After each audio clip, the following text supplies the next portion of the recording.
Generally speaking, if you have fleas in your home, it's most likely because you've had a pet that's come into contact with fleas, or you've recently adopted or brought home an animal that was living outside.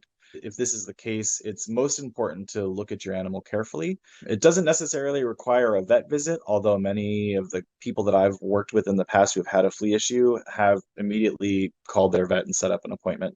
You can accomplish this by just visually with your eyes looking carefully at your pet, especially the back of the neck. If you look carefully by parting the fur, if you're also, depending on your cat or dog or pet, if you're able to look at their belly and part the fur on their belly, especially where the legs and belly meet in the hip joint, these are really warm areas where fleas like to hang out.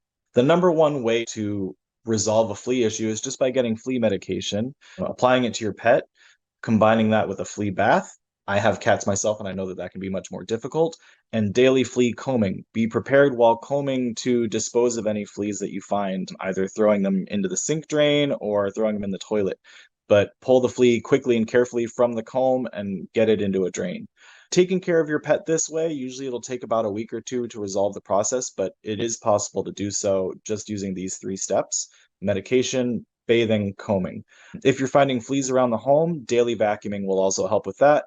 And launder any possible fabric items that you can, beds, rugs, things like that, where your pets are hanging out. So daily vacuuming, laundering, combing, medication, and a bath. Usually that will resolve a flea issue on its own.